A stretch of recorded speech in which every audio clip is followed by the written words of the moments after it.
Bonjour à tous, j'espère que vous allez bien.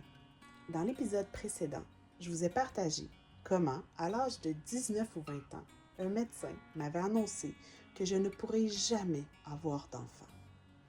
Pour plusieurs, ce n'était peut-être qu'un diagnostic. Pour moi, c'était mon plus grand rêve qui s'effondrait. Malgré tout, j'ai continué d'avancer avec cette parole à l'intérieur de moi. Je refusais de l'accepter. Mais je n'étais pas réellement libérée de son impact. Cette blessure continuait de m'accompagner année après année. À cette époque, je n'étais pas née de nouveau. Je cherchais encore ma place. Mes relations amoureuses étaient compliquées, instables et souvent toxiques. J'avais du mal à construire quelque chose de solide.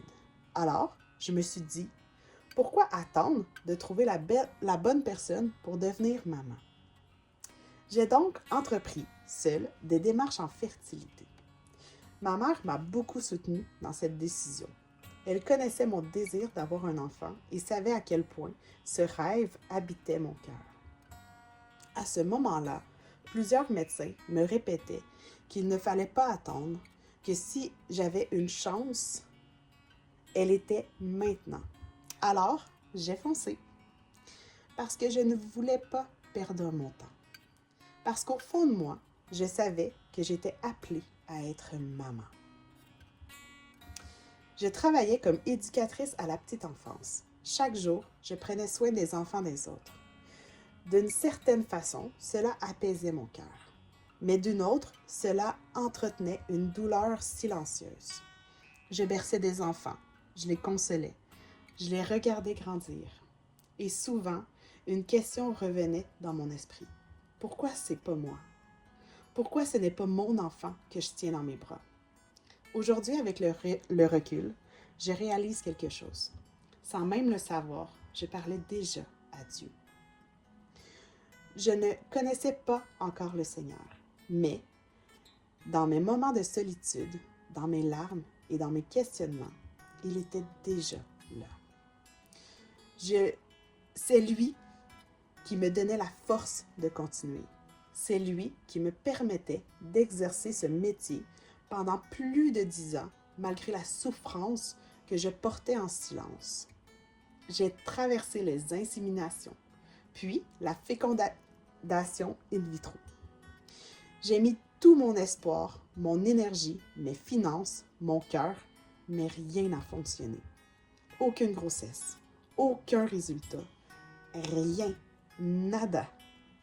Alors, j'ai décidé de faire le deuil de cette aventure. Je me suis tournée vers l'adoption. Vous devez comprendre ici que je faisais les démarches toute seule parce que pour moi, c'était inconcevable que je ne pouvais pas endormir mon enfant sans lui donner un bec et lui dire bonne nuit. Parce que mes relations étaient tellement toxiques que je voyais pas aucun père de mon enfant. Donc, je me disais aussi bien faire les démarches toute seule que de me risquer d'avoir une séparation et de faire vivre à cet enfant cette séparation. Je me suis alors tournée vers l'adoption. J'ai commencé les démarches avec beaucoup d'espoir. Les entrevues étaient exigeantes, parfois même éprouvantes. Sur le moment, je trouvais certaines questions difficiles à entendre. On revenait constamment sur mon passé, sur l'absence de mon père, sur mes relations amoureuses, sur le fait que je voulais élever un enfant seul. On me demandait sans cesse si j'étais réellement capable d'offrir à un enfant ce que moi-même j'avais parfois manqué. Je me souviens d'avoir eu l'impression qu'on remuait des blessures déjà cicatrisées.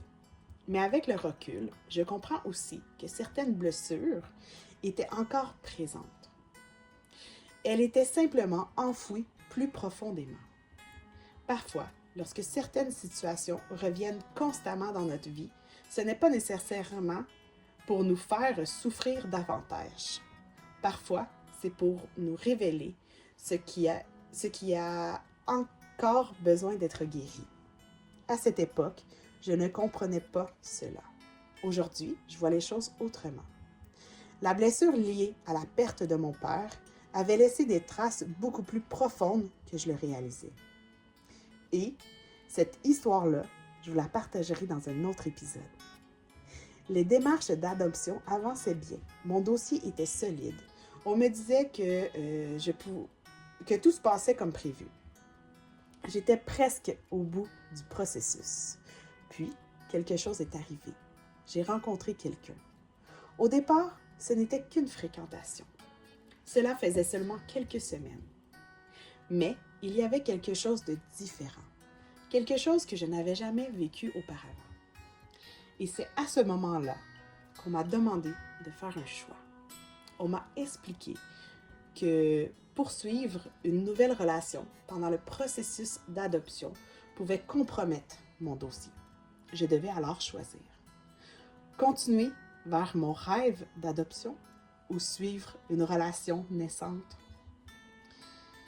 Je me souviens avoir été complètement perdue. Je cherchais une direction. Je cherchais une réponse. Je me souviens avoir dit « J'ai besoin d'un signe. J'ai besoin de savoir quoi faire. » À ce moment-là, je ne réalisais pas encore que je priais.